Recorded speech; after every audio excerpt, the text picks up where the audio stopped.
ჩვენიერი. ერთი წუთით.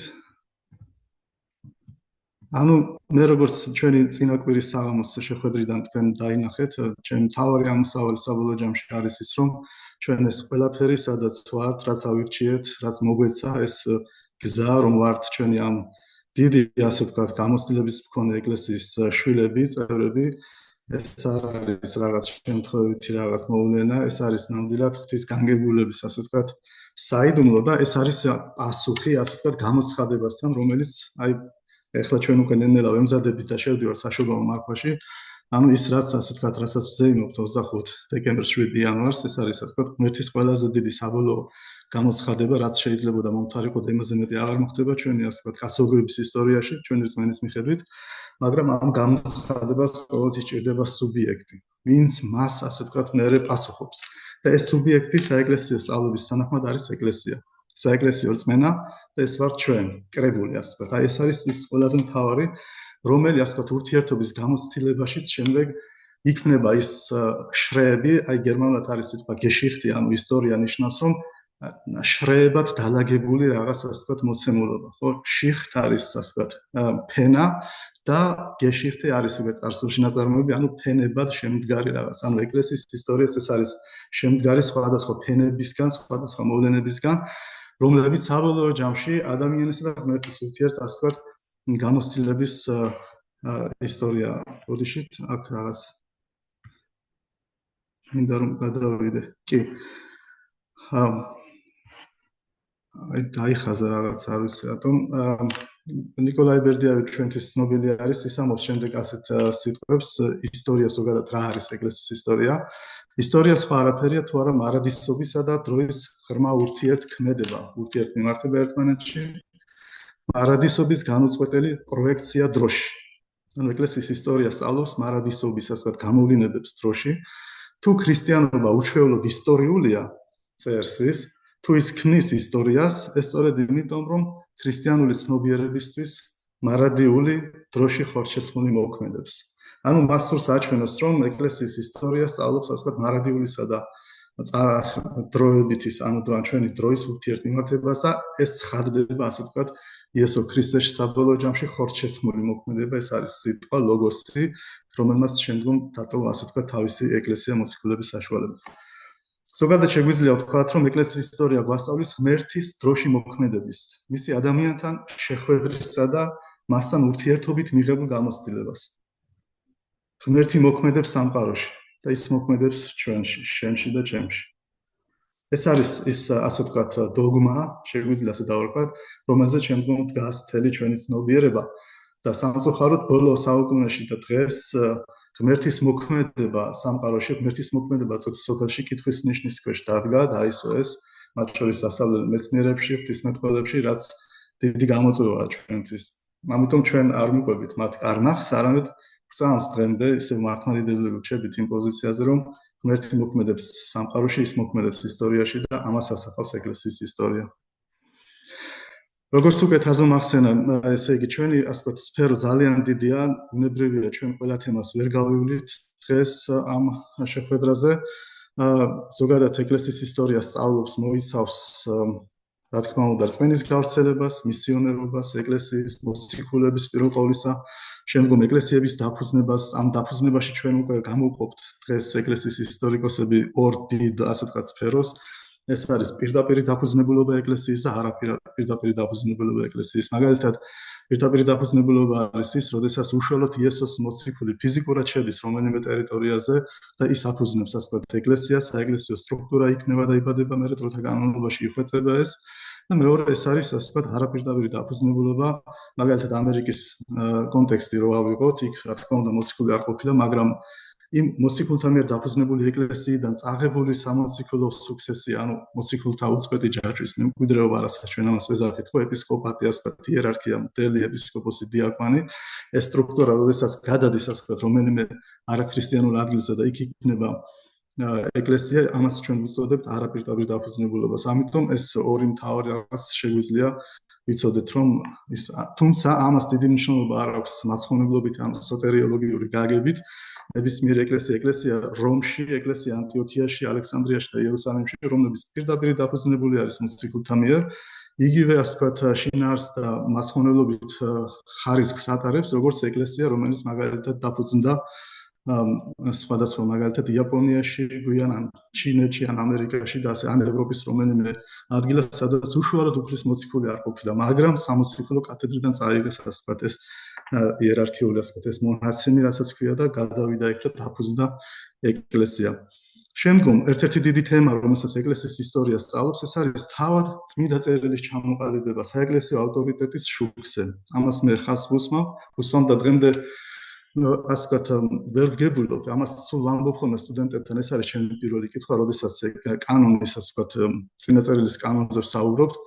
თუ როგორ შეიძლება მარტინ ლუთერს, რომელიც ასეთი ინტელექტუალურად განათლებული ადამიანი იყო, ასევე ავგუსტინელი ბერი იყო, როგორ შეიძლება მას ეთქვა, რომ სოლა სკრიპტურა, ან მხოლოდ ტექსტი, მხოლოდ წმინდა წერილი და არა იერარქია, მაშინ როცა ევსები კესარიელი ეკლესიის ისტორიის მამა და სხვა დანარჩენი ავტორები გადმოგვცემენ იმ განვითარების ისტორიას, თუ როგორ შეიქმნა, როგორ ჩამოყალიბდა კანონი უშუალოდ წმინდა წერილის. წმინდა წერილის კანონი ჩამოყალიბდა საეკლესიო წერიელი თავის ეკლესიის ისტორიაში საუბრობს, თუ როგორ ასე ვთქვათ განიხილავდნენ პეტრე მოციქულის წერილებს, პავლე მოციქულის წერილებს, როგორ ხდებოდა ასე ვთქვათ შედარება, რომ მაგალითად აი ებრაელთა მიმართ ეპისტოლე წერს ევსები კესარიელი, არ იკითხება რომის ეკლესიაში, ისინი ფრთხილად არიან. მაგალითად პეტრე მოციქულის მეორე ეპისტოლე სათუა ანტიოქიაში, ანუ ესე იგი ჯერ კიდევ ვიდრე არ იქნებოდა ბოლომდე ჩამოყალიბებული ავტორობის დადგენა არ მოხდებოდა, თავარი მარეგულირებელი გამსაზღვრელი ასე ვთქვათ წმინდა წერილის ტექსტების იყო შეხედვა თუ ეკლესია თავად როგორ უყურებს მას. ანუ თუ ეკლესია იტყოდა რომ აი ეს ტექსტი არ არის მიღწევები ჩვენთვის და გადავდებთ გვერდზე, ასე წარმოიშვა კანონიკური და არაკანონიკური და აპოკრიფული ტექსტები, ხო, წმინდა წერილის. მე მინდა დავინახოთ ის, რომ საეკლესიო ავტორიტეტი უფრო დიდია, ვიდრე უშუალოდ წმინდა წერილის, ასე ვთქვათ, ტექსტი, რა გაგებით ვამბობ ამას, რომ ის იბადება, იქმნება, დგინდება, ავტორიზირდება, ასე ვთქვათ, საეკლესიო ავტორიტეტის შუქზე და ეს არის მნიშვნელოვანი. ამიტომ გაუგებარი, როგორ შეიძლება თქვა, რომ მხოლოდ წმინდა წერილი და არა საეკლესიო იერარქია, არა საეკლესიო ავტორიტეტი. უძველესი ეკლესიის გამოცდილება ჩვენ პირიქით გვეუბნება იმას, რომ ასე ვთქვათ, წმინდა წერილის კანონიზაცია სწორედ განაპირობებდა საეკლესიო ავტორიტეტის გადაწყვეტილებას და ეს მინდა დავინახოთ, რამხელა ავტორიტეტი, რამხელა უფლება და პრივილეგია ჰქონდა უშუალოდ ეკლესიას, რომელიც ცოცხალი ორგანიზმი იყო იესოდან მოციქულებში და მოციქულებიდან თავით მოწაფეებში და შემდგომ იერარქიაში. შემდეგი საკითხი, რომელსაც სწავლობს ეკლესიის ისტორია, ეს არის უშუალოდ მოწამეების ცხოვრება, აი ევსები კესარიელი ეკლესიის ისტორიაში როგორ აღწერს მაგალითად პოლიკარპეს სმირნელის მოწამეობას, რომელიც ჩაწერა მისმა უშუალოდ თვითმხილველმა მრევლმა, რომლებიც თავისი ასე ვთქვათ მრევლი იყვნენ ეს ხალხი მცირე აზიაში, როგორი დიალოგი არის, ეს არის მეორე საუკუნის შუა წლები და როგორ ღვთისმეტყველებას, როგორ ხედვას ავითარებს პოლიკარპეს სმირნელი, ყველაფერი აღწერილი არის თავად სამრევლოს მიერ, როგორც ევსები კესარიელი გადმოგვცემს. საინტერესო აი მოწამეების ასე ვთქვათ კატალოგი თუ სია ვინ არიან ეს ხალხი, ამის გაცნობა მარტო ხო ეს არის ძალიან დიდი სიმდიდრე ეკლესიის და ამას ასევე სწავლობს ეკლესიის ისტორია. ქრისტიანი მოაზროვნეები, აპოლოგეტები, ანუ ვინც დაიცვეს ასე ვთქვათ საეკლესიო მოძღვრება, ერესები, ერეტიკოსები, ვინც იყვნენ ისეთები, რომლებიც შეიძლება არც სურდათ ხშირად, მაგრამ გამომდინარე ძალიან დიდი ასკეტური მონაცემებისა და სურვილისა, ან გამომდინარე გარკვეული ფილოსოფიური თუ სხვა შეხედულებებისა, ისინი ვარდებოდნენ ასე ვთქვათ საეკლესიო ერთობიდან და გადიოდნენ გარეთ ავტომატურად. ამის მრავალი მიზეზი იყო, ზოგიერთი მათგანი გულსწრფელი იყო, ზოგიერთი მათგანი შეგნებულად ასე ვთქვათ ახდენდა ირიტაციას ამ დაბრუნებულობას ეკლესიაში და ამას ჩვენ უწოდებთ ფლიანობაში ერესებს, ასე ვთქვათ ერესების ისტორიას, რომელსაც ასევე სწავლობს ეკლესიის ისტორია. და შიდა საეკლესიო დავები მაგალითად. დავები პირველი დავები, როდესაც ეკლესიის ერთობის საფრთხე შეიქმნა. ეკლესიის ერთობის საფრთხე მარტო ჩვენ ვიცით, გაყოფები ხო, ქართველების სომხებისგან მაგალითად, ან მართლმადიდებლების კათოლიკებისგან, კათოლიკების პროტესტანტებისგან. ჩვენ დავიცოდეთ, რომ ეკლესიის ისტორია იმ თავითვე უკვე, აი მოციქულთა დროში უკვე ასე ვთქვათ, ერთობის შენარჩუნება იმ თავითვე სადაც ერთობა, იქვე საფრთხე არის, ჩრდილი არის ასე ვთქვათ განხეთქილებისა და დაპირისპირების, ხო? და ამას გვასწავლის ასევე ეკლესიის ისტორია, მაგალითად იგივე პოლიკარპეს სმირნელი, როგორ მიდის რომის პაპთან და თხოვს მას, რომ იმის გამო, რომ აღმოსავლეთის ეკლესიები მაგალითად აღნიშნავენ აღდგომას იუდაური წესის მიხედვით, ამან არ უნდა განაპირობოს ის, რომ ჩვენ სხვაგვარად თუ აღნიშნავთ, ჩვენი ერთობა ასე დაიღოს. და იგივე სიმეორებს მე მისი მოწაფე ირინეოს ლიონელი, რომელიც მცირე აზიიდან მიდის დღევანდელი საფრანგეთის ტერიტორიაზე და იქ ასე ვთქვათ, მღვდელმთავარი ხდება ლიონის მაშინდელი ეპარქიის, ისიც იგივე საკეთებს რამდენიმე წლის შემდეგ ჩადის ისიც რომის პაპთან და მას ევედრება, ასე ვთქვათ, და ეუბნება, რომ განსხვავებები მარხვაში და განსხვავებები ჩვენს ადგილობრივ წესშეულებებში პირიქით უნდა ცხადყოფთ ეს იმას, რომ ჩვენ ვართ ერთი, რადგან ჩვენ ერთი რწმენა გვაქვს და არა ის, რომ ჩვენ ამის გამო განხეთქილება მოვახდინოთ აღმოსავლეთთან. ანუ იმის გამინდა, რომ შიდა საეკლესიო დავები და დაპირისპირებები ძალიან ყველა საუკუნეში იყო, მეორე საუკუნეში ეს ორი ძირითადად კალენდარული, მესამე საუკუნეში მაგალითად კვიპრიანე კართაგენელი, ჩვენ ვიცით რა ხდება, როდესაც დაცემულები, ანუ ესე იგი რწმენიდან გადასულები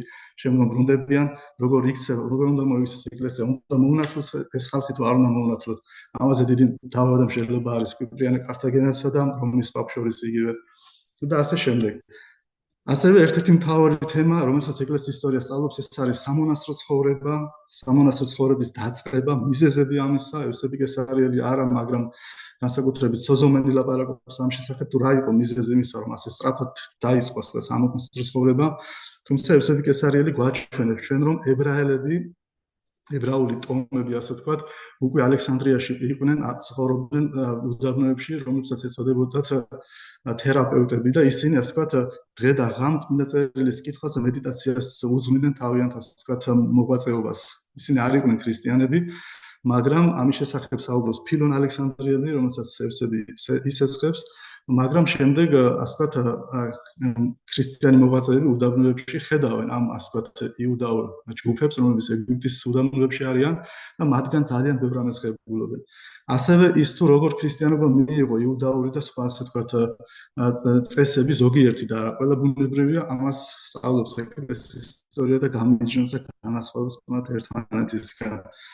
ჩვენ ვიცით სამონასტრო ცხოვრების ფორმები, ძირითადად სამ ფორმას გამოვყოფთ, ეს არის მართლმყოფები და უდაბნოები თუ ანაქორეტები, შემდგომ ეს არის საძმო, ასე ვთქვათ, კენობიტური ფორმა და მესამე, აი როგორც მაგალითად წმინდა საბა განწმენდილის ლავრა არის პალესტინაში, იერუსალიმთან ახლოს, ეს არის უფრო ლავრას ვეძახით, სადაც ორივე ტიპი ერთად, ასე ვთქვათ, კომბინირებული არის და ასეთმა მოდელმა უფრო გაიმარჯვა, ასე ვთქვათ, და ჩვენ ათონზე თუ სხვაგან გვაქვს ისეთი ტრადიციები, სადაც ანაქორეტული და კენობიტური ასე ვთქვათ, დაყუდებულის და საძმოს ერთად სხვადასხვა, ასე ვთქვათ, უნდა ადგილას, მაგრამ ერთ სამონასტრო სივრცეში ცხოვრობენ და ასე შემდეგ. ანუ აქ მრავალ თემაზე შეგვიძლია ვისაუბროთ. ჩემი მთავარი დღევანდელი, ასე ვთქვათ, ფოკუსი თუ ბოდიში ვიხდი თუ ჩემი ტერმინოლოგია და სიტყვები შეიძლება ხანდახან პირდაპირ თარგმანი იყოს გერმანულად, რადგან ჩემი ასე ვთქვათ, საქმიანობა უფრო ამ ენაზე არის და წინასწარ ამის გამო მართლა პატიებას ვითხოვ და შეიძლება თუ რამ ვერ გაიგოთ რაღაც მოინიშნეთ, ხანდახან შეიძლება პირდაპირ გავაკეთო ადაპტი, ასე ვთქვათ, გერმანულიდან ან ინგლისურიდან. ესე იგი, მეთოდს რაც შეეხება, ანუ თემებზე უკვე ვისაუბრეთ, თემებზე უბრალოდ თაზონ უკვე გითხრათ, რა თემები გვექნება, მეთოდს ანუ უფრო ეგზემპლარულად, ანუ უფრო ესე იგი, მაგალითების მიხედვით უნდა დავინახოთ ჩვენი ესე ვთქვათ, პირველი 5 საუკუნე პიროვნებების მიხედვით დავინახოთ და მოვლენების მიხედვით. ანუ თავიდან ბუნებრივი არის ამ წყაროებზე ვისაუბრებ, ანუ რა არის ძირითადი ასე ვთქვათ, მიმართულება, რა წყაროებზე არსებობს, არის დაფუძნებული ეკლესიის ისტორია. ეს იქნება ასე ვთქვათ, უფრო ტექნიკური ხასიათის.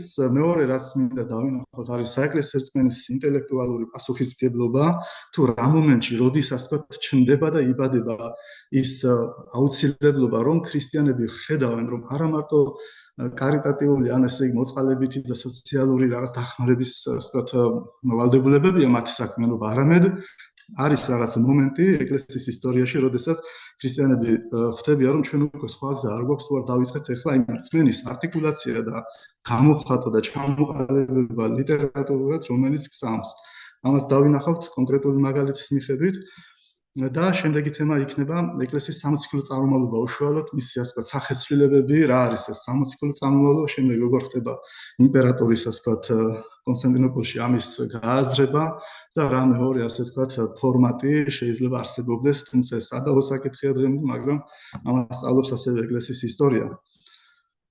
და შემდეგი საკითხი, მე ვიცი რომ აქ დოგმატიკის ასე ვთქვათ, ლექცია იქნება და იქ დეტალურად იქნება ამ საკითხებზე საუბარი, მაგრამ ეკლესიის ისტორია რა კი ეს პირველი 5 საუკუნე არის მე მავალდებულებს რომ მაინც ძირითადად ასე ვთქვათ ისტორიული თეოლოგიური რაღაც ერთგვარი მონახაზი გავაკეთოთ პირველი 4 მსოფლიო საეკლესიო კრების, რადგან პრაქტიკულად ეს არის ის პერიოდი და ესენი არიან ის ძირითადი კრებები, რომლებმაც განსაზღვრეს ჩვენი რწმენის, ასე ვთქვათ, საღვთისმეტყველო საფუძვლები. შემდგომი სამი საეკლესიო კრება მეხუთე, მეექვსე და მეშვიდე უფრო ადმინისტრაციული და უფრო რაღაც სხვადასხვა ხასიათის არიან, რა თქმა უნდა, ჩვენ გვაქვს კრება, რომელიც ებრძოდა ორი ნების და ორი ენერგიის შესახებ სწავლებას, მაგრამ ეკლესიის ისტორიკოსები ამბობენ, რომ ეს ფაქტობრივად ახალი ქალცედონიზმი, ანუ ეს აღარ არის ასე ვთქვათ, რაღაც ახალი მოვლენა ეკლესიის ისტორიაში, ეს გამოცდილება უკეთებს იესოს ორი ბუნების ბრძოლის საფუძველზე მეხუთე საუკუნეში, ამიტომ ძირითადად მაინც ჩვენ საუბრობ პირველ 4 მსოფლიო საეკლესიო კრებაზე, როგორც სასწავლო მატერიალზე, ანუ სასწავლო მასალაზე, თორემ რა თქმა უნდა შემდგომი სამი კრებას მნიშვნელოვანი და საინტერესო. და ბოლოს რომ ეს ყველაფერი არ დარჩეს ჩვენი გონების და ინტელექტის ნაწილი, მე მინდა დავინახოთ ის თუ რა შეიძლება ჩვენ დღეს, აი დღევანდელ მოცემულობაში ამ ასე ვთქვათ ყველაფრისგან ვისწავლოთ. სამწუხაროდ რომ არ მაქვს ძალიან ბევრი, უკვე 9 საათი დამჭა, არ ვიცი რამდენად გავართმევ. თავს დროის თვალსაზრისით, ანუ პირველი კითხვა, რომელიც აი უნდა დავსვათ ყოველთვის, არის ის თუ ვინ დაწერა პირველად ეკლესიის ისტორია. ბუნებრივია, ახლა თქვენი პასუხი ჩემთვის აქ ტექნიკურად შეუძლებელი იქნება, რადგან ყველა ვერ უპასუხებთ ამ კითხვას, თუმცა ესეთი რეტორიკული ფორმატის მნიშვნელოვანი არის, რომ ჩვენში დარჩეს შემდეგ ის პასუხები. ანუ აი რომ დაგისვათ კითხვა, პიროვნება, ვინ იყო პირველი, ვინც დაწერა ეკლესიის ისტორია. რა თქმა უნდა, ჩვენ გვაქვს ორტომეული, ასე ვთქვათ, ლუკა მახარებლის, მინა ლუკა მახარებლის ის წერს სახარებას და ის წერს ასევე სამოციქულო. სამოციქულო ჩვენ შეგვიძლია დავინახოთ უკვე უშუალოდ როგორც ეკლესიის, ასე ვთქვათ, ერთგვარი ბიოგრაფიული მონახაზი, თუ ეკლესია როგორ რა პირობებში იბადება, იქმნება და ვითარდება. ანუ ეს არის პირველი, ვინ შეიძლება დასახელდეს ლუკა მახარებელი. თუმცა რა თქმა უნდა ჩვენ არ გვაქვს სისტემური, ასე ვთქვათ, ხასიათი ეკლესიის ისტორიის აღწერის, ის აღწერს როგორც პავლე მოციქულის სანამგზავრი და ზოგადად თანამომწრე და მონაწილე მოვლენების რაც მან დაინახა, ის აღწერა ლუკა მახარებელმა. ყველაზე მთავარი ალბათ და ყველაზე დიდი ფიგურა, ვინც შეიძლება პირველი უშუალოდ იყოს, არის ეს ევსები კესარიელი, რომელიც მე-4 საუკუნის ასე ვთქვათ, პირველ ნახევარში უფრო აქტიურად მოღვაწეობდა როგორც საეკლესიო პირი, იერარქი და ასევე თეოლოგი. და ევსები კესარიელი ასევე იწოდება ეკლესიის ისტორიის მამად. აი მაგალითად თუ წმინდა ირინეუს ლიონელი და ორიგენე იწოდებიან სისტემური ღვთისმეტყველების ან დოგმატიკის ასე ვთქვათ მამებად, ეს პიროვნება ევსები კესარიელი იწოდება ეკლესიის ისტორიის მამად. ანუ აქ საქმე გვაქვს უკვე ეკლესიის ისტორიის დაწერის სისტემურ და რა ვიცი, აი კომპილატორულ მოვლენასთან და შესაბამისად ეკლესიის ისტორია მას უწოდა ეკლესიის ისტორიის მამა. თუმცა ყველაზე მნიშვნელოვანი და არა მარტო ჩვენ, არამედ ბევრმა თავად აი ღვთისმეტყველების დარში მოღვაწემ არის ის რომ წმინდა ლუკა მახარებელსა და ევსები კესარიელის შორის კიდევ არსებობს ერთი პიროვნება, რომელიც ასე ვთქვათ წერს ეკლესიის ისტორიას, რომელიც არის მართლაც აი ჩრდილში სადღაც და ფაქტობრივად არ ვიცნობთ ჩვენ ბევრი, ეს არის ჰეგესიპე. მე სპეციალურად მოვიტანე ასე ვთქვათ შემდგომ ლათინურად დავწერე სახელი ჰეგესიპუს, ანუ უბრალოდ ხერხნულად ჟღერს ეს ჰეგესიპე. ეს არის პიროვნება, რომელიც პალესტინიდან არის წარმოშობით, ქრისტიანი ბუნებრივია და ის პალესტინიდან, ასე ვთქვათ, მთელი აღმოსავლეთის ქვეყნების, მცირე აზიის, მერე საბერძნეთის გავლით მოდის რომში. და მან აღწერა ფაქტიურად მის შემოქმედებას ევსები კესარიელი უწოდებს მემორაბილიან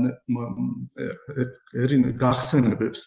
ანუ მოგონებები შეგვიძლია დავარქვათ, რომ ჰეგესიპე წერს მოგონებებს, სამწუხაროდ მისი ეს ტექსტი კორპუსი დაკარგულია, მაგრამ ევსები კესარიელმა თავის ეკლესიის ისტორიაში შემოგვინახა ფრაგმენტების სახით და ვიცით, ანუ როგორ ასე ვთქვათ, რას ფიქრობდა ეს ჰეგესიპე, როგორ წარმოაჩენს ის ეკლესიის ისტორიას ძირითადად 165 წელს მიდის ის პალესტინიდან რომში და აღწერს ასე ვთქვათ სამრევლოების ცხოვრებას, აღწერს დემთავრებთან შეხვედრის საუბრებს და გამოცდილებას და ბოლოს აი ამთავრებს ასე და ეს აქვს ევსები კესარიელის მოტანილი, როდესაც ის რომში ჩავიდა პალესტინიდან, ასეთი წინადადება არის, რომ ყველგან სადაც ის მივიდა, ყველა ასე ვთქვათ ამ მხარეებში, სამრევლოებში, დემთავრებს შეხვდა, მოღვაწეებს შეხვდა, ბოლოს ამბობს ასტრამის, რომ ყველგან მე ვნახე ერთი და იგივე რწმენა, ერთი და იგივე რწმენის, ერთი და იგივე გაგება. ეს არის აი ალბათ უნდა ვიტიროთ, როდესაც ამას ვისმენთ, რომ ჯერ კიდევ მეორე საუკუნის მეორე ნახევრამდე ეკლესია ერთია, ეკლესიის სწავლება ერთია და იქ არ არსებობს არანაირი ეჭვი რამე ისეთ თემაზე, რომ ასე ვთქვათ, რამე გაუგებრობა იყოს. წარმოიდგინეთ რა კომუნიკაცია არ არსებობს, რა პერიოდია ეს, მაგრამ ყველგან ერთ და იგივე სწავლებას აწყდება ეს მოღვაწე. სამწუხაროდ რეგისტრზე ბევრი ჩვენ არ ვიცით. ევსები კესარიელის შემდგომი ასე ვთქვათ ავტორები არიან უფრო ლათინურად, ვინც წერს, ეს არის რუფინუსი, ესენი არიან მე-4 საუკუნის ბოლო, მე-5 საუკუნის დასაწყისი, რუფინუსი, სოკრატე, სქოლასტიკოს, სოზომენი, თეოდორიტე, კვირელი კიზიკე, ანონიმე და თეოფანე. ესენი ანუ რუფინუსის გარდა ესენი ყველა ბერძენი ასე ვთქვათ მწერლები არიან საეკლესიო ისტორიკოსები, ვინც აღწერენ ეკლესიის ცხოვრებას და ისტორიას. ევსები კესარიელი წერს ეკლესიის ისტორიას პირველი საუკუნიდან პირველი მსოფლიო საეკლესიო კრებამდე და შემდეგ სოკრატე და სოზომენი იწყებენ პირველი მსოფლიო კრების 325 წლიდან უკვე აღწერენ ეკლესიის ისტორიის ფაქტებს, მოვლენებს და ასე შემდეგ. კერძო ეკლესიების შემთხვევაში ჩვენ ვიცით, რომ ჩვენ გვექნება სპეციალური ლექცია ამის შესახებ და მე აქ დეტალებში არ შევალ, თუმცა რა თქმა უნდა ჩვენი ადგილობრივი ეკლესიის ისტორიის კვლევისას მნიშვნელოვანი ყველაზე ერთ-ერთი მნიშვნელოვანი წყაროს არის მოქცევა ქართლის ცხოვრება, მოსეხორე ნაცნობები. აი ვხედავ ახლა მე შესწავლებს ამის გამო ბოდიშვილი, ანუ ბეჭდურად, როდესაც წერდი ამას, რაღაც ასოების სხვადასხვა ადგილზე არის გადანაცვლებული. თავი არის რომ გამიგებთ ახლა, გაიგებთ თუ ძირითადად სახელები როგორ არის. ანუ ფილონ თირაკელი იყო ასევე ერთ-ერთი სომეხი მოღვაწე, რომელსაც სოკრატეს ეკლესიის ისტორია თარგმნა სომხურად, საინტერესო წიგნია, შემდგომ კირიონი, აგათანგელოზი, ფაუსტუს, ბიზანტუსი და სხვები. რა თქმა უნდა, ეკლესიის ისტორიას სწავლობს არა მარტო ეკლესიის ისტორიკოსი და ის წერს ამას, არამედ აქ მრავალი რამ არის. აქ ჰაგიოგრაფია გვეხმარება, მსოფლიო კრების აქტები გვეხმარება, ძალიან მრავალ ასე ვთქვათ ფენომენი არის ეკლესიის ისტორიის შესწავლის ასე ვთქვათ საშუალება. ის არ არის მხოლოდ ჩვენ არ ვეძებთ მხოლოდ ეკლესიის ისტორიკოსს თუ რას წერს ეკლესიის ისტორიაზე, არამედ ნებისმიერი ჩანაწერი, ნებისმიერი მოვლენა, საეკლესიო პოლიტიკური დისკურსი თუ ასე შემდეგ, იგივე დოგმატური ხასიათის თუ ჰაგიოგრაფიული ხასიათის, ჰიმნოგრაფიული ხასიათის ტექსტები, ეს ყველაფერი გვეხმარება ეკლესიის ისტორიის შესწავლაში, მის გააზრებაში, რეკონსტრუქციაში. ყველაზე მთავარი, რასაც მე სტუდენტებთან ყოველთვის ხაზს უსმევ, როდესაც ვიწყებთ ეკლესიის ისტორიაზე მუშაობას, არის ის, რომ ვიყოთ ძალიან ფრთხილად, როდესაც აი მე თქვენ ბოლოს მოგცემთ ლიტერატურას, წყაროებს, მადლობა გმერს, რომ ქართულად ჩვენ გვაქვს ეკლესიის ისტორიკოსების, ბერძენი ისტორიკოსების თარგმანები ქართულ ენაზე. ძალიან მნიშვნელოვანი არის, როდესაც ვკითხულობთ ტექსტს, რომ მოვახდინოთ, ასე ვთქვათ, უნარი განმოვითაროთ იმისა, რომ დავინახოთ თუ რა არის უშუალოდ ობიექტური მოცემულობა, ფაქტი, რომელსაც ისტორიკოსი გადმოგცემს და რა არის შემდგომ თავად ისტორიკოსის ინტერპრეტაცია. ანუ ზოგადად ჩვენთან ხშირად ხდება ისე, რომ შეიძლება ინტერპრეტაცია, რომელსაც ისტორიკოსი წერისას ფაქტზე აყრდნობს, ჩვენ გავიგოთ ის როგორც წყარო და დავაყრდნოთ მას. ამიტომ უნდა ვიყოთ ძალიან ფრთხილად. განსაკუთრებით ისეთ ავტორებთან, რომლებიც არ იყვნენ სამოციქულო სწავლების ერთგულები. იგივე ევსები კესარიელი, ჩვენ ვიცით, რომ მას ჰქონდა არიანული, ასე ვთქვათ, არიოზი, ვიცით, ვინ იყო ხომ? მივალთ შემდეგ მასთან და კიდე სხვა ლექციებიც გავიგებთ არიოზის შესახებ. მას ჰქონდა სხვა ისეთი ხასიათი, ასე ვთქვათ, გამონათქვამები და განსხვავებები, რაც საეკლესიო სამოციქულო სწავლებას არ თანხმდებოდა. ამიტომ მნიშვნელოვანი არის, მოკლედ რომ ვთქვათ, ვკითხულობთ ტექსტს და შევესადოთ, რომ რა არის აქ ფაქტი და შემდეგ სად იწყება ინტერპრეტაცია. შეგვიძლია ორ ფენად წარმოვიდგინოთ ეკლესიის ისტორიის წყარო. უშუალოდ ფაქტი და ფაქტის შემდგომ ინტერპრეტაცია. და მით უმეტეს თუ ავტორი არის თეოლოგი, ეს უფრო საშიშია, რადგან შეიძლება მან თავისებურად რაღაც მოახდინოს, მაგალითად სასჯელის ღვთისმეტყველება, ხო? punishments theology, რასაც ქვია, ხო? ეს დასჯის, ხო? აქ უკვე ევსები კესარიელთან ჩვენ ძალიან გვაქვს და შემდგომ შუა საუკუნეებში მრავალ სხვა ისტორიკოსთან და საქართველოს შემთხვევაში ასლოვანი მატიანე არის პირველი, ასე ვთქვათ, საღვთისმეტყველო თვალსაზრისით პირველი ნაშრომი, სადაც უშუალოდ უკვე ღვთისმეტყველება ვითარდება იმისა, რომ ღმერთი ადამიანებს სჯის, ქართველებს სჯიდა იმის გამო, რომ მათ გადაუქვიეს, ასე ვთქვათ, არასწორი გზიდან. ეს თამარის ეპოქაზე არის საუბარი, ხო? და შემდგომ ეპოქაზე, ანუ ოქროს ხანა მთავრდება იმის გამო, რომ ჩვენი ცოდვების გამო ღმერთმა დაგვსაჯა და ასე შემდეგ. ამიტომ ფრთხილად უნდა ვიყოთ, ანუ ფაქტებს შორის და ინტერპრეტაციებს შორის მოვახდინოთ განსხვავება. ჩვენი დღევანდელი მთავარი წყარო მაინც არის ევსები კესარიელი, აქ თქვენ ხედავთ მოკლედ ასე ვთქვათ, ევსები კესარიელის მოკლედ ბიოგრაფიულ მონაცემს.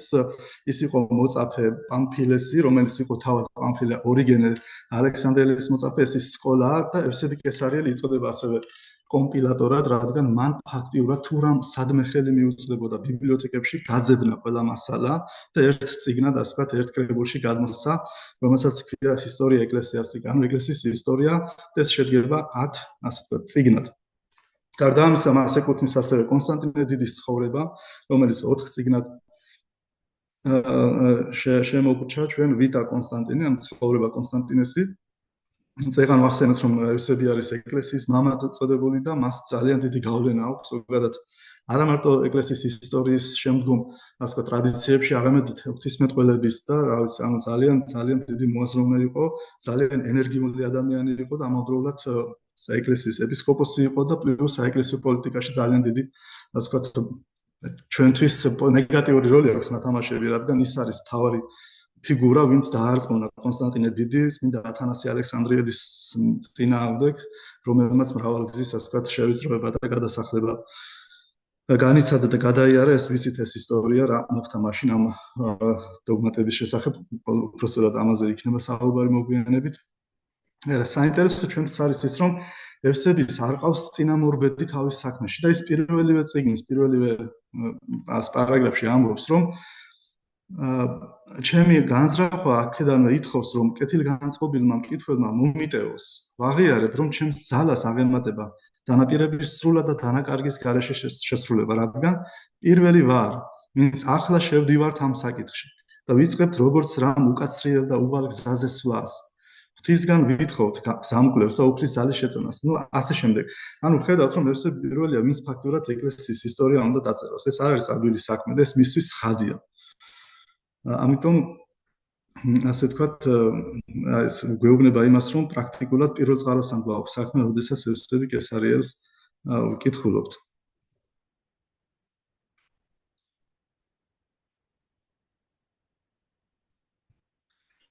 რა იყო მიზეზი, რომ მან გადაწყვიტა დაეწერა ეკლესიის ისტორია? ეს არის ძალიან მნიშვნელოვანი. მიზეზი მთავარი არის ის, რომ მესამე საუკუნეში ქრისტეს შემდეგ რწმენა დანახული იყო, გაიგივებული იყო ფილოსოფიასთან. ფილოსოფიასთან, რომელიც ერთგვარ პრობლემებს პასუხობდა, პრობლემებს უფრო ინტელექტუალური საკითხებიდან გამომდინარე და ხალხი ხედავდა, რომ რაღაც ქრისტიანობა იყო ერთ-ერთი ასე ფილოსოფიური რაღაც მოვლენა და არა ის, რაც ჩვენ ვიცით, თუ რა არის ქრისტიანული რწმენა. ევსები კესარიელი კი აიღებს კალამს და გადაწყვეტს, რომ მან აჩვენოს ამ ხალხს, რომ ეს არ არის ფილოსოფიური რაღაც ფენომენი, ანუ გამოვლინება, მოვლენა, არამედ ეს ამას აქვს თავისი ფესვი, თავისი წყარო, უფრო ძალიან ღრმა და ისტორიულად უფრო ადრეულ, ასე ვთქვათ, მოვლენებთან. მისი იდეა არის, რომ სინათლე შემოიტანოს, წარსულის სინათლე, მაცხოვრის სინათლე, ასე ვთქვათ, სისტემაში, სისტემას ქმნის ის, რომელსაც ჩვენ უწოდებთ უკვე ეკლესიის ისტორიას, და ის ქმნის ასევე სინთეზს. ის წერს პრაქტიკულად კაცობრიობის ისტორიას პირველ 3 საუკუნეში, მაგრამ ამ კაცობრიობის ისტორიას საფუძვლად უდევს ღვთისმეტყველო პერსპექტივა. ეს არის მნიშვნელოვანი. მთავარი მიზანი არის რწმენის დაცვა, აპოლოგია. ანუ ქრისტიანობა დანახული იყო როგორც ახალი ფენომენი, როგორც თქვით, და ევსები აჩვენებს, რომ ქრისტიანობა პრაქტიკულად არის არა 3 საუკუნოვანი რელიგია, ანუ 3 საუკუნის რელიგია, ხო, იმ პერიოდში, არამედ ის ეფუძნება იუდაიზმს და ამით უკვე ევსები ისვრის, ასე ვთქვათ, ჩვენი, ასე ვთქვათ, მანძილის საიდუმლოს უფრო იესოს იქეთ, ანუ ის არ იწყებს იესო ქრისტეს განკაცებით საუბარს თავის ეკლესიის ისტორიაში, არამედ ქრისტიანულ რწმენას, ეკლესიის ამ, ასე ვთქვათ, შინაარსის აფუძნებს იუდაიზმზე, ისტორიული თვალსაზრისით, ქრონოლოგიურად, ასე ვთქვათ, და იუდაიზმს აფუძნებს აბრაამში, აბრაამის რელიგიაში, აბრაამი თავის მხრივ მიდის უკან მოსესთან და ამით ვაჩვენებს ჩვენ, რომ ქრისტიანობა არის არა 3 საუკუნის მოვლენა, არამედ ის არის ისეთი ძველი, როგორც მთლიანად კაცობრიობის ისტორია. ანუ ევსები კესარიელმა მოახდინა ეკლესიის ისტორიის, ასე ვთქვათ, რეკონსტრუქცია და ის გადაიტანა, ასე ვთქვათ, აი, სადაც მოსე ხუთწიგნეულს ქმნის ადამში და ევაში, ასე ვთქვათ, აი იქ მიდის და იქედან იწყებს ეკლესიის ისტორიაზე საუბარს და აჩვენებს თავისი დროის მოაზროვნეებს, ფილოსოფოსებს და სხვებს, რომ ეს არის ქრისტიანობის არქაიოტეს, არქაულობას, ანუ ანტიკურობას, არა ანტიკურობას დროით იკუთვნით, არამედ ანტიკვარიატობას, ანტიკვარი ხო, ასეთ ხო? აი ასეთ ვთქვათ, მიმართულებას ავითარებს ევსები კესარიელი და აჩვენებს, რომ იცავს ფაქტიურად ეს არის აპოლოგეტური, ანუ დამცველობითი ხასიათის ნაშრომია და არა მხოლოდ ისტორიული, ხო, საეკლესიო ისტორიის, ასე ვთქვათ, წიგნი. თავარი მნიშვნელოვანი თავარი მოქმედი პირი არის კონსტანტინე დიდი, რა თქმა უნდა. ჩვენ ვიცით, რომ ევსები კესარიელის წიგნი 4 რედაქციით არის განსაზღვრული, ანუ 25 წელი ჭირდებოდა მას, რომ დაეწერა ეს პროექტი, ეკლესიის ისტორია. ევსები კონსტანტინედის პირველ ვერსიაში ძალიან ასეთ ნეგატიურად იხსენებს პიროვნებას, ვინც დევნის ქრისტიანებს, ვინც იყენებს ქრისტიანებს თავის ინტერესებისთვის, მაგრამ მილანის ედიქტის, ანუ 313-312 წლის დეკემბერში ან 313 წლის იანვარში გაფორმდა ეს მილანის ედიქტი. სხვათა შორის კონსტანტინეს ეს არ დაუწერია თავად, მაგრამ მას მიეწერება ეს დაწერა მისმა სიძემ, ლიკინიუსმა თუ ლიჩინიუსმა, არ ვიცი როგორ თქვა ქართულად, ნიკომედიაში. მაგრამ მილანში მოხდა ამის პროკლამაცია, ამის განცხადება, ასე ვთქვათ, ამ მილანის ედიქტის და ამის შემდეგ ევსები კესარიელი უბრუნდება თავისი ეკლესიის ისტორიის პირველ, ასე ვთქვათ, საწყისებს და ის ყველგან, სადაც კონსტანტინეზე ჰქონდა საუბრები, რომ ეს არის, ასე ვთქვათ, ცუდი და ასე შემდეგ, ხდება მისი კონსტანტინეს ახლა საკრალიზაცია. ანუ აქ ხედავთ უკვე აი სუბიექტურ მიდგომას ეკლესიის ისტორიის გააზრებასთან. ის გვერდსულის უკვე ყველა იმ მოვლენას, რაც კონსტანტინემ ცუდი გააკეთა. ხო, ჩვენ ვიცით კონსტანტინე რას შვება, იგივე თავისი ოჯახის წევრების მიმართ და ასე შემდეგ, რომ კლავს შვილს, ცოლს და ასე შემდეგ. ანუ ეს მისი პირველი მხარეა, რა თქმა უნდა, ეს არის პირველი თენაუფროსწორად. საღვთისმეტყველო კუთხით ეს არის არიანელობა, ანუ არიოზიას, პრესბიტერი, ხო, ალექსანდრიის ვიცით, თავარი რომ ქრისტე იყო, ასე ვთქვათ, ქმნილება, ეს იყო მთავარი ამოსავალი არიოზის, ის გავლენა ჰქონდა მას სუბორდინაციის პრინციპის მე-13 საუკუნეში. იყო ასეთი შუა პლატონიკოსებს, მითელ პლატონიკა ასე ეწოდებოდათ, რომლებიც ასე ვთქვათ, თვლიდნენ, რომ შეუძლებელია სამყაროში, ასე ვთქვათ, ანუ ღმერთი არის სრულიად აბსტრაქტი, სადღაც მიღმა და ადამიანი არის აქ. შეუძლებელია კომუნიკაცია მათ შორის შედგეს იმდენად ბუნებითად ორი სხვადასხვა რაღაც ურთიერთგამომრიცხავი მოვლენა ღმერთი და ადამიანი. და ეს პლატონიკოსები ამბობდნენ, რომ აუცილებელი არის მედიატორი, შუამავალი ამ ორ შორის, რომელიც არც ადამიანი იქნება და არც თლად ღმერთი. ასე ხედავდნენ ეს ფილოსოფოსები ალექსანდრიაში იესო ქრისტეს, როგორც შუამავალს მედიატორს და არიოზი, რომელიც არის მდელი ალექსანდრიის, მოხდება ამ ხალხის გავლენის ქვეშ და ის ამბობს, რომ იესო ქრისტე არ არის სრული ღმერთი. ეს იყო მთავარი, ასე ვთქვათ, ამოსავალი მისი სწავლების ფილოსოფია, რომ მან იესო მიიჩნია, ასე ვთქვათ, ქმნილებად. ამის შესახებ სხვადასხვა ევსები ორგან წერს, თავისდაუნებურად აღნიშნავს იესოს როგორც ქმნილებას, ანუ ღმერთის ქმნილებას. და ამას აჩვენებს ასევე ეს ხარი ამ დაწერის ერთ-ერთი მთავარი მოტივი ის არის, რომ აჩვენოს ევსები კესარიელმა, რომ იესო ქრისტე, ასე ვთქვათ, არის, რა თქმა უნდა, ღმერთის, მაგრამ ბოლომდე ღმერთი არ არის, ანუ ეს არის მთავარი მისი ამოსავალი. საინტერესო არის ის, რომ კონსტანტინეში ევსები კესარიელი ხედავს პეტრე მოციქულს, როგორც პეტრე მოციქული მოდის, ასე ვთქვათ, დასავლეთში, აღმოსავლეთიდან და მოაქვს იესოს სინათლე, იგივე შინაარსის, იგივე სამოციქულო ფუნქციის მქონე არის კონსტანტინე დიდი, რომელიც რომიდან მიდის ბიზანტიონში და იქ 320 წელს აფუძნებს ქალაქს კონსტანტინოპოლს, რომელსაც თავის სახელს აძლევს. ასევე ირლანდიელი მეცნიერი პროფესორი ვინსენტ თუნი ამბობს, რომ პირველად ეკლესიის ისტორიაში სახეზე გვაქვს იმპერიალისტური, ასე ვთქვათ, ბოდიშტაკ ვერ ხედავ ამ იმპერიალისტური პოლიტიკური თეოლოგია. აი ეს თავიდან ახსენე ჩვენ, რომ ევსები, ასე ვთქვათ, არის ძალიან ჩართული ამ პოლიტიკურ საქმეებში და ის უკვე ეკლესიის ისტორიას ერთგვარი პოლიტიკური რაღაც ნიშნით, უფრო კონსტანტინე დიდის მხარდამჭერი გამოდის და ამის მიხედვით მუშაობს. შემდგომი, ასე ვთქვათ, ეგზემპლარული ან მაგალითი რომ მოვიტანოთ, არის ის, რომ მეორე საუკუნეში უკვე ქრისტიანები ხედავენ, ზოგადად ამაზე ევსები კესარიელი ასე საუბრობს, მეორე საუკუნის ქრისტიანები ხედავენ, რომ აღარ არის საკმარისი ჩვენ ერთმანეთს დავეხმაროთ, რაღაცას და სიკეთე გავუკეთოთ ერთმანეთს, ქრისტესთვის ვეწამოთ, რა თქმა უნდა ეს მნიშვნელოვანია, მაგრამ ჩნდებიან ბერძენი წარმართი ფილოსოფოსები, მოაზროვნეები, რომლებიც მიიჩნევენ, რომ ქრისტიანობა არის მხოლოდ ბარბაროსების, გაუნათლებელების და ესეთი ხალხის, ასე ვთქვათ, რელიგია, რომელსაც აზროვნება არ შეუძლია. და იყო ასეთი ცნობილი, ასე ვთქვათ, ბერძენი მოაზროვნე ფილოსოფოსი კელსუსი, ალბათ ქართულად კელსუს, ლათინურად ცელსუს ან კელსუს, შეგვიძლია ასე ორივე გამოვიყენოთ. და მან დაწერა წიგნი ჭეშმარიტი მოძრაობა, ალეთეს ლოგოს. სამწუხაროდ ეს წიგნი დაკარგული არის, ბუნებრივია ყველა ეს წვალებლური ან არასწორი წიგნი, რაც იყო ქრისტიანები ებრძოდნენ, მათაც ზოგი წვალდა კიდეც, რა თქმა უნდა, ეს არ არის კარგი, მაგრამ ამის გამო ჩვენ არ გვაქვს ანებური მასალა, ხო, ერეტიკოსების რაც საინტერესო იქნებოდა თეოლოგიურად შესასწავლად, მაგრამ ხედავთ, რომ ორიგენე ალექსანდრიელმა მე-3 საუკუნის დასაწყისში უპასუხა ამ კელსუსის წიგნს და დაწერა კონტრა კელსის, ანუ კელსუსის წინააღმდეგ. ეს არის მნიშვნელოვანი რამ, რადგან ქრისტიანები პირველად იწყებენ უკვე ასე ვთქვათ აკადემიურად აზროვნებითად ასე ვთქვათ მოღვაწეობას. ისინი ხედავენ, რომ თუ ეხლა ჩვენ არ ვიფიქრებთ ასე ვთქვათ ინტელექტუალურად მარტო ეს სულიერი ცხოვრება, რა თქმა უნდა, კარგია, მაგრამ საკმარისი არ არის. მოდი შევხვდით, მე გადასვლა მინდა და ვერ გადავდივარ.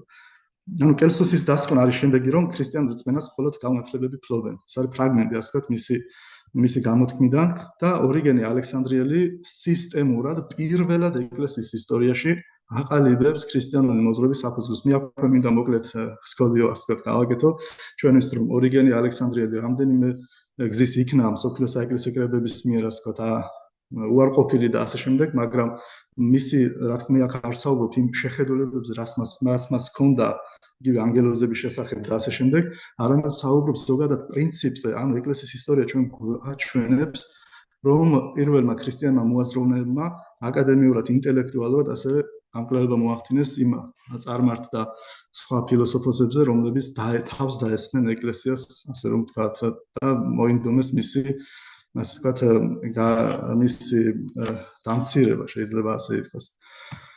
ასევე ერთ-ერთი დიდი მოვლენა გარდა ბერძენი ფილოსოფოსებისა, რომლებიც თავს ესხმიან ასე ვთქვათ ამ რაღაც სწავლებას, მოძღვრებას ქრისტიანობის, არის წმინდა ირინეოს ლიონელი, რომელიც წევან მახსენეთ. და საინტერესო ნიშანდობლივი არის ის, რომ ის წერს 5 წიგნად და აღწერს მთლიანად ქრისტიანობის აზრს, ქრისტიანობის შინაარსს, ღვთისმეტყველებას, ის გვევლინება როგორც ალბათ პირველი ღვთისმეტყველი, ვინც სისტემურად ასე ვთქვათ მიზნად დაისახა განემარტა ჩვენი რწმენის არსი და მიზანი და შინაარსი. საინტერესოა ის, რომ მასთან მოდის ერთ-ერთი რიგითი მღვდელი თავისი ეპარქიიდან, აი ჩვენ სცენაზე რომ თქვა და ეუბნება, რომ უკვე დავიღალე, აღარ ვიცი, ვინ არიან ეს გნოსტიკოსები, რა უნდათ, მრევლი მოდის, მეკითხება, რომ აი იქნებ განგვიმარტოთ აგვიხსნა და ამ მღვდელს არ ქონა ამის უნარი და საშუალება, რომ პასუხი გაეცა ამ ხალხისთვის და თავის მდელმთავარს თხოვს. აი ეს გახდა დაწერის მიზეზი, რატომაც ჩვენ დღეს გვაქვს ირინეოს ლიონელის adversus heresis, ანუ ერესების წინააღმდეგ. აქ საინტერესო არის ის, რომ ირინეოსის გნოსტიციზმი ალბათ ეს შეგიძლიათ მოინიშნოთ და ნახოთ ინტერნეტში ამის პრობლემა არ არის, ანუ მოკლედ რომ თქვათ, ხალხი ვინც დაუშვათ მოდის დილით და გეუბნებათ, რომ იცით რამე წუხელი წმინდა პავლე მოციქული გამომეცხადა და ისეთი რამეთ, რაც შენ უნდა დაიჯერო როგორც ეკლესიამ და უნდა გაიაზრო, გაიზიარო ეს შენს ეკლესიაში. ამიტომ ირინეოს ლიონელი აქ ავითარებს ღვთისმეტყველო პრინციპებს, რომელთა საშუალებითაც ის ასე თქვათ მსგავსი რაღაც ასე თქვათ გამოცხადებების, ფსევდო გამოცხადებების და ფსევდო ღვთისმეტყველებებს უპირისპირდება. და რა არის ეს? ირინეოს ლიონელი თავის მესამე წიგნის მესამე თავში და მესამე პარაგრაფში ზუსტად საუბრობს საეკლესიო იერარქიის და მისი შინაარსის, ანუ უწყვეტი ჯაჭვის, სამოციქულო უწყვეტი ჯაჭვის მემკვიდრეობაზე ის ეკითხება გნოსტიკოსებს, რომ მაგალითად მე, რასაც მასწავლე ჩემს ეკლესიაში, ეს არ არის ჩემი პირადი გამოცხადება, ჩემი პირადი ინიციატივა, ჩემი პირადი იდეა, თეორია, კონცეფცია, არამედ მე ეს გადმომეცა პოლიკარპეს მიერ, რომელიც იყო ჩემი მასწავლებელი და პოლიკარპეს ეს თავის მხრივ გადაეცა იოანე ღვთისმეტყველის მიერ, რომელიც ის მასთან ეფესოში ასე ვთქვათ ცხოვრობდა და ის ისმენდა იოანე ღვთისმეტყველისგან, მეოთხე სახარების ავტორისგან, თუ როგორი იყო იესოს ცხოვრება და რა იყო მთავარი მისი ასე ვთქვათ ამ ქვეყნად მოვლენების მიზანი. და ირინეოსი ამით აჩვენებს ამ ასე ვთქვათ გნოსტიკოსებს და ზოგადად გვაჩვენებს ჩვენ ყველას როგორ უნდა ვიმუშაოთ დღეს იგივე, ხო, ჩვენ რომ ასე ვთქვათ ჩვენ ვამბობთ არა იმას რაც რაღაც ახალია, არამედ ფაქტობრივად აი ბანალურად რომ თქვა, რაღაც პოსტალიონები ვართ ჩვენ, იგივე ღვთისმეტყველები, რომლებიც ვაწოდებთ ადრესატს იმას, რაც ჩვენ მოგვეცა. ეს არის მთავარი და ამას ამბობს ირინეოს ლიონელი თავის ასე ამ ნაშრომში, რა თქმა უნდა, მრავალფერად საინტერესო არის ეს adversus heresis, მაგრამ მთავარი აქ არის ის, რომ ირინეოსი ასე ვთქვათ ასაბის ასე ვთქვათ არა საკუთარ რაღაც ინტერპრეტაციებს, არამედ ჩვენს რწმენას აქვს ისტორია. ეს ისტორია ჩემიდან მიდის, ჩემს მდელმთავართან, ჩემი მდელმთავრიდან მის მდელმთავრის ხაზი დგინდება. და პირველად ირინეოს ლიონელთან ჩვენ გვაქვს ერესების, ანუ ესე იგი არასწორი სწავლებების მამად მოხსენებული სიმონ მოგვი. სიმონ მოგვი, ვიცით ვინ იყო? პეტრე მოციქულის ერთ-ერთი დიდი ოპონენტი იყო რომში, ასე ვთქვათ. ეკლესიის ისტორია წმინდა პეტრე მოციქულში ხედავს სინათლეს და წმინდა სიმონ მოგში ხედავს ყოველგვარი სიბნელის დასაწყისს. ანუ სიმონ მოგი იწოდება ყველა ერესის მშობელად, ერესის მამად, ჩვენ ვიცით საქმოსიკულთა და სიმონ მოგის შესახებ რა იყო მისი მთავარი პრობლემა. მოკლედ, აი ამ გნოსტიკოსების მამა ასევე მამად იწოდება ასევე სიმონ მოგი. და ეს არის ერთ-ერთი მთავარი. შემდგომი პიროვნება, ვინც მინდა დავინახოთ, არის წმინდა ეპიფანე კვიპრელი. ეს არის ერთგვარი გაგრძელება ამ ერესებთან ასეთ მუშაობის და ბრძოლის. და წმინდა ეპიფანე კვიპრელი წმინდა იოანე ოქროპირის თანამედროვეა. სხვათა შორის მასთანაც ეს სხვა თემა, მაგრამ ქონდა რაღაც დისპუტი და ასეთ დიდი დისკუსიები. ყოველ შემთხვევაში რადგან ეპიფანე უპირისპირდებოდა ორიგენეს და იოანე ოქროპირს ჰქონდა სიმპათია ორიგენეს არა ყველა სწავლებასთან, არამედ იმ სწავლებებთან მიმართებაში, რაც მასწავლებლობით ასე ვთქვათ, ხასიათს არ უპირისპირდებოდა. ყოველ ეპიფანე კვიპრელთან ჩვენ ვნახავთ თელ ასე ვთქვათ ერესებს, თელს იმ სწავლებებს, რაც ქრისტემდე და ქრისტეს შემდეგ არსებობს კაცობრიობის ისტორიაში. და მას ეწოდება ფანარიონი, ასეთი ასე ვთქვათ, წიგნი დაწერა, მან ძალიან დიდი ნაშრომი არის, დაახლოებით 1500 გვერდია და აღწერს ყველა 80 ერესს. ამ 80 ერესში, აი იუდაიზმი ერესია მისთვის, მაგალითად, პლატონიზმი ერესია, არისტოტელიზმი, შემდეგ ეს ერესები, რომლებიც სახარებებში არის მოხსენებული, სადუკეები, ფარისევლები, ყველა, შემდეგ მოდის ამ გნოსტიკოსებს ძალიან ღრმად განიხილავს. და ბოლოს 80 ასე ვთქვათ ერესი აქვს აღწერილი და 91 უშუალოდ არის საყოველთაო და სამოციქულო ეკლესია, ანუ კათოლიკე და სამოციქულო ეკლესია. აქ კათოლიკეს როცა ვამბობთ, არ გულისხმობთ კონფესიური ნიშნით, არამედ როგორც წამში გვაქვს ჩვენ, ხო, ეს არის უნივერსალური საყოველთაო ასე ვთქვათ რწმენა და ასე განიხილა. საინტერესო არის წავიკითხოთ ასევე მისი ეს ნაშრომი, ქართულად არის, როგორც მე ვიცი, ფურცლები, მაგრამ ვიცი რომ არის ტერმინი, მას ეწოდება წამლების ხუთი თუ რაღაც ასე. წმინდა ეპიფანე კვიპრელი შეგვიძლია დავსახოთ როგორც პირველ ერესიოლოგად, ასე ვთქვათ, ვინც ერესების პირველი ასე ვთქვათ შემსწავლელი იყო. რა თქმა უნდა, მანამდე მსხვერპლი მისი წინაპრები, იპოლიტე რომაელი, როგორც ის და სხვები, ირინეოსის მაგალითად, ირინეოსი ძალიან ბევრ ერესს განიხილავს თავის ამ ერესთა წინააღმდეგ ნაშრომში, მაგრამ ეპიფანი არის როგორც აი ევსები კესარიელი არის სისტემურად, ასე ვთქვათ, ჩამოყალიბებელი ამ საეკლესიო დისციპლინას, ასევე არის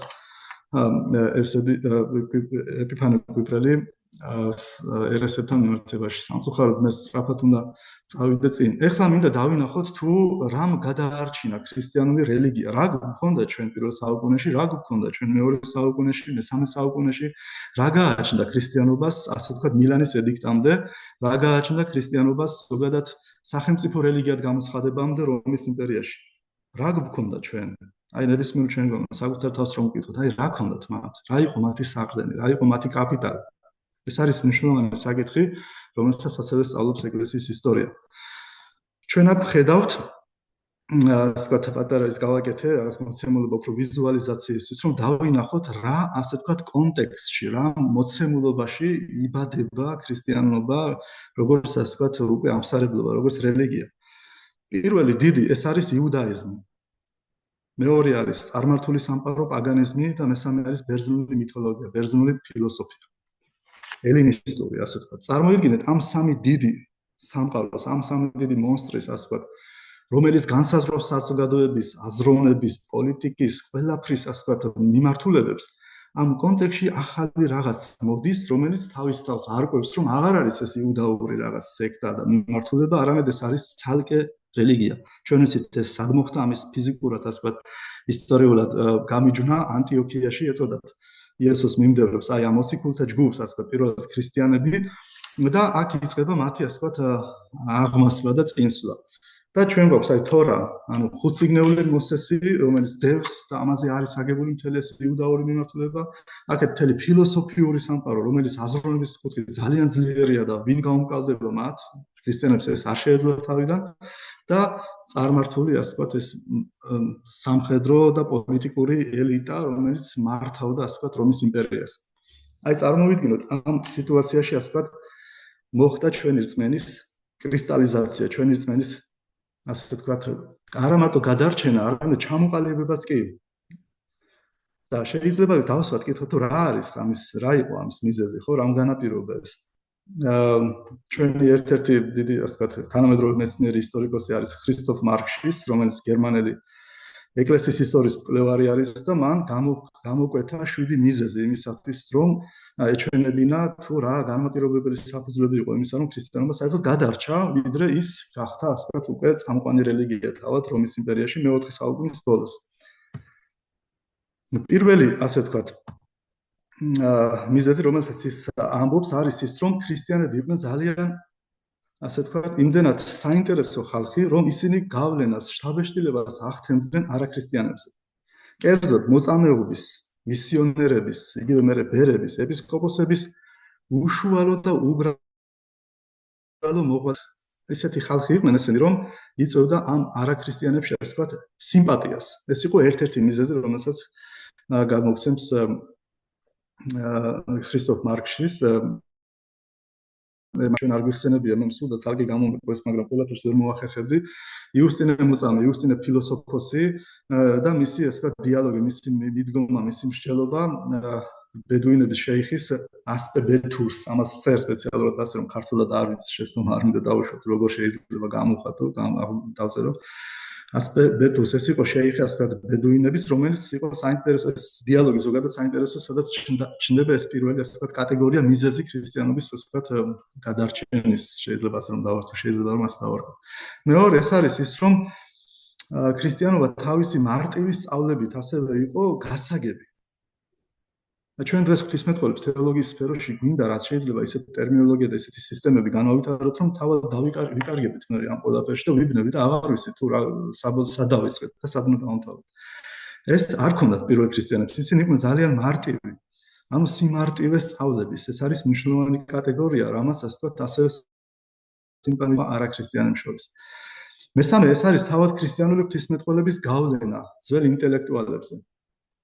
ანუ იმდენად ნელ-ნელა აი ეს ირინეოს ლეონელი, იქ მერე კვიპრიანი კართაგენელი, იგივე ორიგენე და სხვები იმდენად ძლიერები არიან ინტელექტუალურად, ხო? იგივე იუსტინე მარტვილი და სხვები, ხო? კირილე ალექსანდრიელი და ასე შემდეგ, რომ ისინი კონკურენციას უწევენ უკვე იქაურ არსებულ ბერძნულ ფილოსოფიას. იმდენად უკვე ძლიერები არიან ესენი თავიანთ, ასე ვთქვათ, ხედვებში. და ძირითადად ეს უფრო აპოლოგეტური, ანუ დამცველობითი ხასიათის არგუმენტებში გამოიხატება. მეოთხე მიზეზი, ანუ არის ის, რომ ქრისტიანულმა თეოლოგიამ, ანუ ღვთისმეტყველებამ ძალიან გაამარტივა და უფრო მკვეთრად ჩამოაყალიბა ანტიკური ხანის რთული ეთიკური დისკურსები. ანუ ეს უნდა მოვინიშნოთ აუცილებლად, რომ ეთიკური საკითხები, ასე ვთქვათ, იმდენად კაცრად და იმდენად მძიმედ იყო დასახული იმ დროინდელ იგივე ფილოსოფიურ და სხვა აზროვნებებში, რომ ქრისტიანობამ შეთავაზა სრულიად ასე მოულოდნელი, სრულიად ახალი ასე კონცეფცია, რომელიც არ იყო ძალიან მკაცრი, თუმცა ეს იმას ანიშნავს, რომ ამორალიზმი დაიშვებოდა, მაგრამ ახსნა განმარტება გააკეთა საღმრთო განგებულების საფრთხო ფესვით, ასე ვთქვათ, რაც ამ ხალხისთვის უფრო საინტერესო გახდა. თუ მაგალითად პიროვნება რაღაცის გამო უარს ამბობდა რაღაცაზე, ხო, ადრე, ეხლა მან იცის, რომ ის ისე რჩება ამ პოზიციაზე, ის ასკეტად რჩება, ისე, მაგრამ ამას აკეთებს უკვე სხვა შინაარსით, სხვა მიზნით, სხვა მიმართულებით. ანუ ფაქტიურად ქრისტიანობამ ახალი შინაარსი შთაბერა, ახალი შინაარსის სული შთაბერა ეთიკურ, ასე ვთქვათ, დისკურსს. და ეს იყო საინტერესო ამ არაქრისტიანების მიმზიდველი. მეხუთე კატეგორია ეს არის, რომ ძველი ქრისტიანობის სოციალური კეთილდღეობის იმპულსი, ეს იყო ფუნდამენტური მნიშვნელობის მქონე, რომ ასე ვთქვათ, ქრისტიანობამ აღზევება და გადარჩენა მოახდინა საზოგადოებაში. ანუ თუ აქამდე ეთიკური ვთქვი, ახლა ეს სოციალური კიდევ შემდეგი არის, ხო? სოციალური კეთილდღეობა, რას ნიშნავს ეს? როგორ უნდა გავიგოთ ეს ყველაფერი? მათი კონცეფციები იმდენად მიმზიდველი იყო, რომ ასე ვთქვათ, ეს იწვევდა სიმპათიას იქაურ ხალხში. მეექვსე, ძნელად შეიძლება გამოვრიცხოთ ასევე შესაძლებლობა, რომ ნათლობასთან და მოგვიანებით სასჯელ აღსრულების ამ ინსტიტუტთან დაკავშირებული უფრო სასჯელ აღსრულებაში მოგულისხმობ ამ შემთხვევაში უფრო საეკლესიო ეპიდემიების ან საეკლესიო და სამართალი, რასაც ქვია, ხო, სასამართლო სისტემა იმდენად, ასე ვთქვათ, სხვაგვარი იყო, რომ ხედავდნენ არაქრისტიანები, რომ ამ ხალხთან, ამ შენდობის პატიების, იგივე საიდუმლო აღსარების საიდუმლო, ხა შეიძლება მე მითხრას, რომ ეს არ იყო პირველ მე-3 საუკუნეებში, მაგრამ იქ ხდებოდა პრაქტიკულად, არა ინტელექტუალურად, პრაქტიკულად ისეთი რაღაც, რომ ქრისტიანები ერთმანეთს უტევებდნენ, ქრისტიანები არაქრისტიანებს პატიოდნენ, მათ რომ უხოცავდნენ, გვერდით მოწამეები ხდებოდნენ, ისინი მათთვის ლოცულობდნენ და ეს აგონიაში აგდებდა ამ დამპყრობელს, ამ ბოროტს, ასე ვთქვათ. და შემდეგ ბევრი ვიცი ჩვენ ჯარისკაცი მაგალითად, ვინც ამ ქრისტიანთა დევნისას თავად ქრისტიანი გახდა, იმიტომ რომ ისინი ხედავდნენ თუ რა პოზიცია, ეკედან არ ქონდათ მათ დიდი წინააღმდეგობა, პირიქით ეს ხალხი მიტევებას ახდენდა და უტევებდა, ასე ვთქვათ, ამათ და ამის გამო ასე ვთქვათ, მიმზიდველი იყო ჩვენი რელიგია. და მეშვიდე და ბოლო ეს არის ეკლესიის ერთობა და მორწმუნეთა ერთობა. ეს ერთობა იმდენად, ასე ვთქვათ, საინტერესო იყო, რომ სხვებისთვის მიმზიდველი აღმოჩნდა ეს რომის იმპერიაში, რომელიც თავად ერთობის რაღაც, ასე ვთქვათ, გარანტი იყო და ამბიცია ჰქონდა იმპერატორის, რომ ის უნდა ყოფილიყო ერთი და ასე შემდეგ. და ვხედავთ აქ, რომ პირველი ქრისტიანების პოპულარიზაცია, ერთიანობის გაგების, რაც მათ რომის იმპერიის ერთიანობის წინა წარმართული გზნობისგან განასხვავებდათ, გარედან შეიმჩნეოდა როგორც ვიარ ანტიკურ პერიოდში ეკლესიამ შექმნა სახელმწიფოში, ანუ ერთობა შექმნა ეკლესიის, მორწმუნეთა ერთობა შექმნა, ინსტიტუტი შექმნა, რომელიც გერმანელმა სოციოლოგმა დაახასიათა მაქს ვებერმა როგორც ქარიზმატული ინსტიტუტი. ეს საინტერესო გამოთქმა არის. ეკლესიას სჭირდება ორივე. ეკლესიას სჭირდება ქარიზმატული პიროვნებები, ეკლესიას სჭირდება მისტიკოსები, მოაზროვნეები. ცალკეული ინდივიდები შეიძლება ეპოქებს განსაზღვრავდნენ, მაგრამ ამავდროულად ეკლესიას სჭირდება ინსტიტუცია. იერარქია და ასე შემდეგ. ეს ორი ერთი მეორეს არ გამორიცხავს, ეს ჩვენ წინაპრებს ძალიან კარგად ესმოდა. შეიძლება ხდება ის, რომ რაღაც საპატრიარქო სისტემა ან რაღაც შეიძლება ჩვენ რაღაც გონია რომ აიმე რა გვეშველება, მაგრამ ამ დროს არიან ცალკეული პიროვნებები, რომლებიც თუ გადახედავთ ეკლესიის ისტორიას, ჩვენ ბევრი შეიძლება სახელები არ ვიცით, მაგრამ ცალკეული პიროვნებები ვიცით, რომელთა მხარზე გადაიარა ეპოქამ, გადაიარა გამოწვევამ, გადაიარა, ასე ვთქვათ, განხეთქილების საშიშროებამ, ან სხვადასხვა დაცემის საშიშროებამ. ამიტომ ქარიზმატული პიროვნებები, მადლიანი პიროვნებები და ეს ინსტიტუტი ორივე ერთად არსებობს. ამას კარგად გამოთქვეს ამ სოციოლოგმა გერმანელმა მაქს ვებერმა, რომ ეს იყო რაღაც ერთობა, რომელმაც, ასე ვთქვათ, შეინარჩუნა ეს რწმენა. ანუ მოკლედ რომ ვთქვათ, ესე იგი ეს არის ესე პიროვნული შთაბეჭდილება, ამაზე ახლა აღარ გავჩერდები, ანუ რადგან ვიცი რომ უკვე მალე ნიკოლას თაზო მომართავს თხოვნით რომ დავასრულო, მაგრამ ძალიან ბევრი მოქვს კიდევ წინ. ანუ ახლა მინდა გადავიდე უშუალოდ საეკლესიო სტრუქტურაზე, საეკლესიო, ასე ვთქვათ, მოწყობაზე, ეკლესიის ინსტიტუციაზე, თავად თუ როგორ იყო ეს დანახული პირველ საუკუნეებში. აქ მოკლედ მინდა გითხრათ, რომ ძირითადად 60-60 ეკლესია ბუნებრივია, პეტრე მოციქული, პავლე მოციქული აფუძნებენ პირდაპირ დაფუძნებულობას, რასაც ვიზახეთ ეკლესიებს ანტიოქიაში, ალექსანდრიაში, რომში, იერუსალიმში. და შემდგომ აქედან ასე სხვადასხვა იგივე ეფესოში მაგალითად იოანე მახარებელი და ასე იბადება ასე ვთქვათ უკვე საეკლესიო ცენტრები, საეკლესიო სტრუქტურები, რასაც ეწოდება უშუალოდ პირდაპირ დაფუძნებულობა ეკლესიის. აქ ჩვენ ვიზუალიზაციის შეგვიძლია დავინახოთ ეს მიმოსვლები მოციქულების თუ როგორ დადიან ასე ვთქვათ და სხვადასხვა ადგილებში როგორ შედიან. ძირითადად გვაქვს 5 4 გქონდა თავიდან რომი, ალექსანდრია, ანტიოქია, იერუსალიმი, შემდეგ დაემატა კონსტანტინოპოლი, ანუ შევიდა პენტარქიაში, რომელიც გამოყენებული იქნა ალბათ მე-6 საუკუნეებში, უფრო იყო იუსტინიანეს დროს, ვიცი ჩვენ პენტარქია სისტემა არსებობს. მანამდე იყო ტეტრარქია, ანუ 4 მმართველობა ჰქონდა ეკლესიას, რომელიც იყო ასე მოდელი აღებული, დაკოპირებული რომის იმპერიის მოწყობისგან, რაც დიოკლეტიანემ გააკეთა 4 ასე მმართველობა ჰქონდა მაშინდელ იმპერიას, მაგრამ შემდეგ ასე ვთქვათ ეს გახდა პენტარქია, ანუ 5 საპატრიარქო თუ საეპისკოპოსო ცენტრი იყო, სამოციქულო ცენტრი. აქ ჩვენ მე აღარ გავივლი ზუსტად დეტალებში, აი ამ ასე ვთქვათ ახსნას არ გავაკეთებ თუ როგორ უნდა გავიგოთ პეტრე მოციქული ანტიოქიაში, პეტრე მოციქული ალექსანდრიაში, მაგალითად ალექსანდრიაში პეტრე თავად არ მიდის, იქ არის მარკოზი, მისი მოწაფე და ევსები კესარიელი მარკოს მახარებელს უწოდებს დოლმეჩერს, ანუ ესე იგი თარგმნელს მისას, ვინც ფაქტურად ჩაწერა სახარება იგივე, ხო? ანუ მარკოზის სახარება ჩვენ შეგვიძლია დავინახოთ როგორც პეტრე მოციქულის სახარება, რადგან მისი კარნახი არის, მისი დიქცია არის და ამიტომაც მარკოზის სახარება სრულიად განსხვავებული ბუნების აგებულების არის სხვა სამ სახარებასთან მიმართებაში.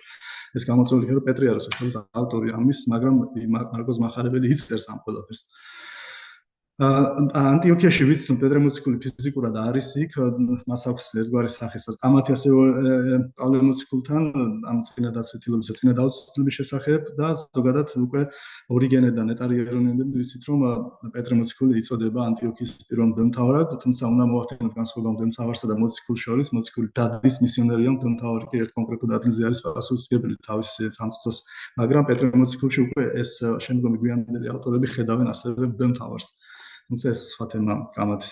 ევსები კესარიელი კი საბოლოოდ უკვე აფიქსირებს ამ ყველაფერს და გამოყოფს ის თავის პირველ რედაქციაში სამოციქულო ეკლესიებს, მაგრამ მან შეცვალა შემდეგ თავისი ასე დამოკიდებულება, ამაზე მალე გვექნება საუბარი. ზოგადად აქ მაქვს მოკლე ასე ვთქვათ ვიზუალიზაციისთვის დავინახოთ ეს რა არის. ანუ ესე იგი არის ძირითადად ორი ტიპის ასე ვთქვათ სამოციქულო მემკვიდრეობის ეს გაგების პრინციპი. ეს არის ღმერთი, ქრისტე და მოციქული, ეს არის ზემოდან ქვემოთ ასე ვთქვათ ანაბატური მიმართულება არის. შემდგომ ეს არის მეორე უბრალოდ მესამე არის დაღმასვლა, ანუ კატაბატური და ბოლოს ანუ ქრისტოცენტრული, სადაც იესო ქრისტეა უშუალოდ ცენტრი და ღმერთი და მოციქული და მოციქულში შემდგომ მე ეკლესია იგულისხმება. ამაზე დეტალებზე აღარ გავჩერდები, რადგან დრო უკვე აღარ გვაქვს.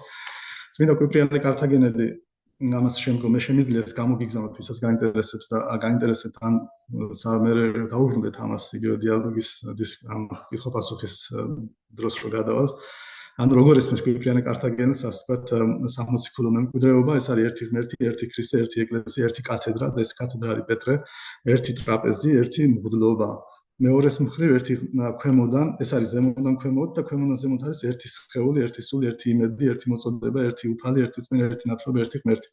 აქ როცა პეტრე მოციქულს ხედავთ, ეს არ არის ბმაში რომთან, ჯერ კიდევ კვიპრიანე კართაგენელი პეტრე მოციქულს არ აკავშირებს რომს, არამედ ზოგადად მსჯელობს და პეტრეში ორიგენე ხედავს სხვათა შორის ყველა მოციქულს. ეს გადაიტანა მართლმადიდებლურ ეკლესიამ, ჩვენი ეკლესიოლოგია ამაზე არის აგებული, რომ თუ პეტრეს ეუბნება უფალი, რომ შენ ხარ ასე ვთქვათ და აზრებს გასაღებს, ეს ამაში გულისხმობს სხვა მოციქულებს, ეს არის უშუალოდ ორიგენეს ასე ვთქვათ კონცეფცია.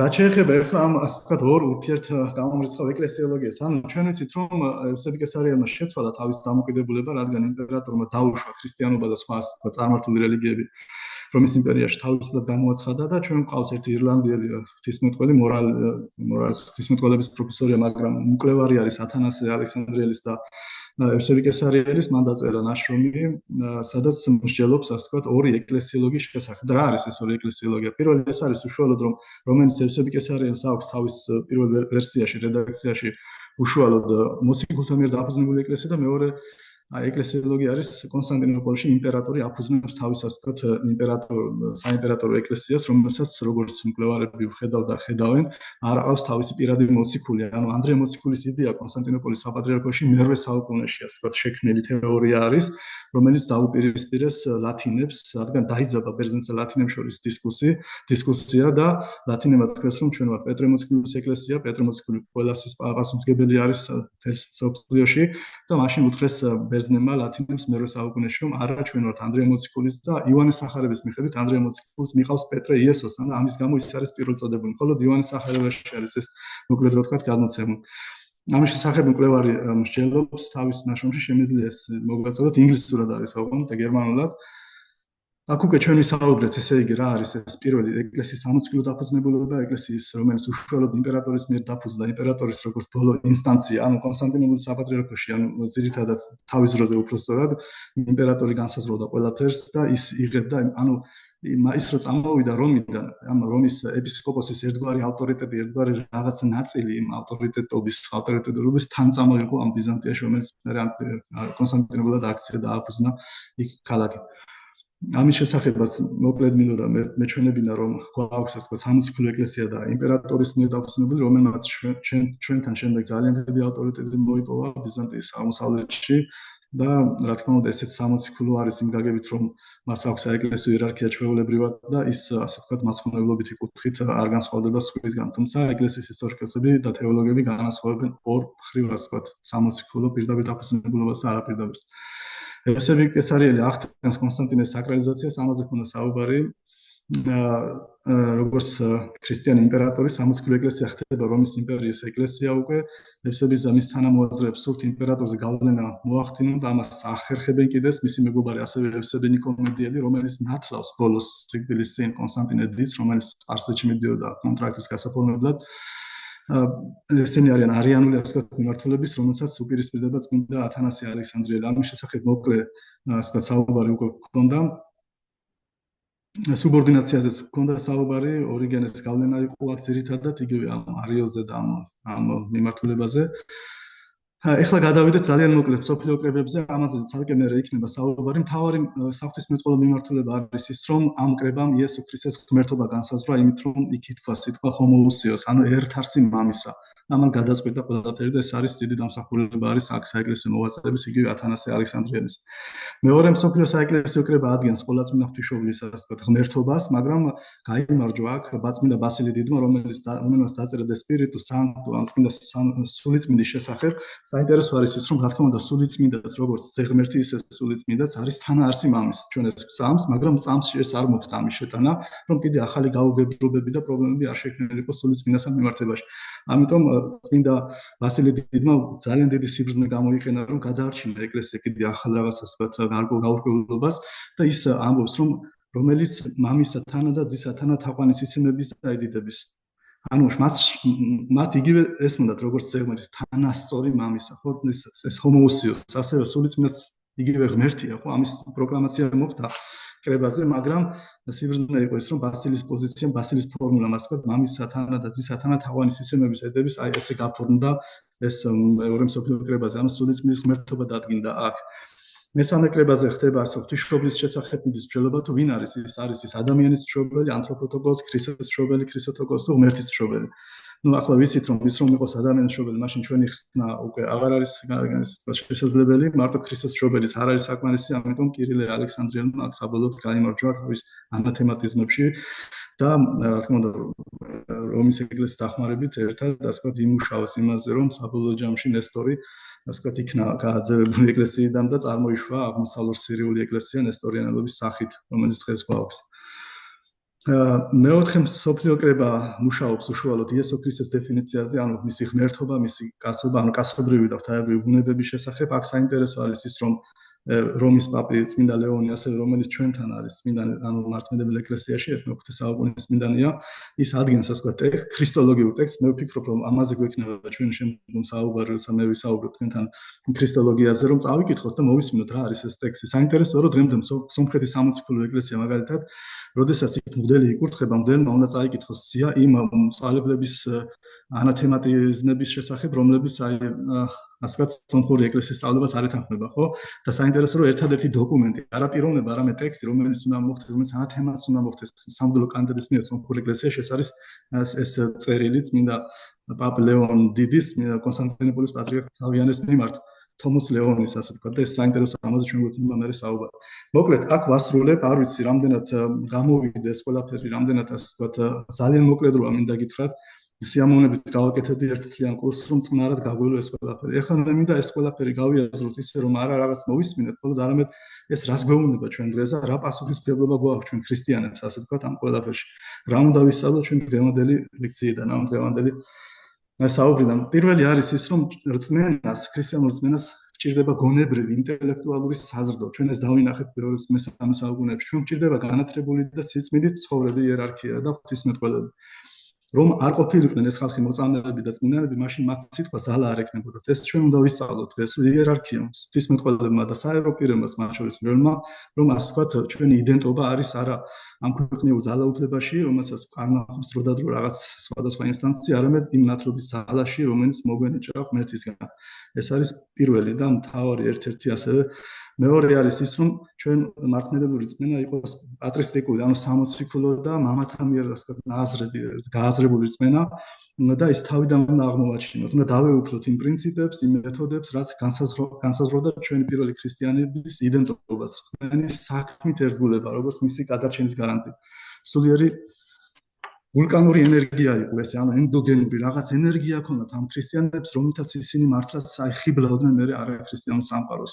მესამე ის არის, რომ იქ სადაც ეკლესია კარგავს თავის ებუნებრივ ფესვს და წყაროს იესო ქრისტეს, მის სწავლებას და ეკლესიის დასწავლებას კარგავს, ეკლესია ცარიელდება სულიერი მემკვიდრეობის მიღების, გააზრებისა და გადაცემის უნარებისგან. აქ რა ხდება? აქ მე რაღაცა უნდა შეავსოს ეს ვაკუუმი და ამ ქვეყნა და იბადება ამ ქვეყნიური ძალაუფლებას, ასე ლეკერებით, ეწეპებით, რომ რაღაცნაირად გადავირჩინოთ თავი და ღარიბდებით ძალიან. მაშინ როცა ჩვენი თავი იდენტობა, რაც ამ პატრისტიკულ სამოციქულო პრინციპებში გვაქვს, ამას აღარ ვიცნობთ ამ ყველაფერს. რაღაცნაირად ხომ უნდა გადარჩეს ეს ყველაფერი და ამიტომ ისე მივმართავთ ადვილ და ასე გზას, რომელიც საბოლოო ჯამში არის კორუმპირებული გზა და არ არის ის სამოციქულო, რაც ნამდვილი არის, რაც ჩვენი წინაპრებისგან მოგვეცა. ასევე ბოლოს დღეს ჩვენ როგორც ანტიკურ ხანაში საჭირო არის აუცილებელია მსოფლიო და ადგილობრივი მართლმადიდებელი ეკლესიების კრებები. ეს კომუნიკაცია როგორ მუშაობდნენ ჩვენი წინაპრები, ეს მამები, ეპისკოპოსები, როგორ ახდენენ სხვადასხვა ერესების, სწავლებების სასწავლო უარყოფას. ხო, ეს არ ხდებოდა რაღაც ინდივიდუალურ დონეზე მხოლოდ, არამედ ასევე კრებსით. დონეზე ეს მნიშვნელოვანი არის, რომ ჩვენ ასე ვთქვათ უნივერსალური ეკლესია აღმოაჩინოთ იმაში, რომ ჩვენ ასე ვთქვათ არანაციონალური რაღაც ეროვნული მოვლენა ვართ, როგორც ქრისტიანობა, არამედ ეს არის უნივერსალური მოვლენა.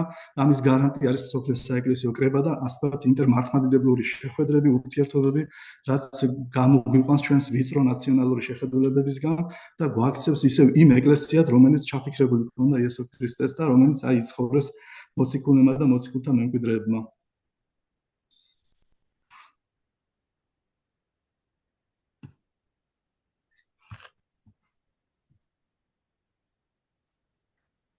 აი ეს არის რასაც რაც შეგვიძლია დღეს მოკლედ წავიღოთ ანტიკური ეკლესიის ისტორიიდან, მისი ღრმა გამოცდილება, რომ ჩვენ დღეს 21 საუკუნეში ვისარგებლოთ ამით. ეს არის ჩვენი იდენტობა, ამავდროულად ჩვენი პასუხისმგებლობა. ნებისმიერი ჩვენგანი, სადაც არ უნდა ვიდგეთ, პასუხისმგებლობა გვაქვს, რომ ჩვენი რწმენის იდენტობა, ასე ვთქვათ, გავაჟღეროთ და დავანახოთ ეს არაქრისტიანულ სამყაროს ან დაბნეულ ქრისტიანებს, რომელსაც ჭირდება ჩვენი დახმარება, რადგან ჩვენ ვფლობთ ამ ენერგიას, რომელიც არის ზებუნებრივი.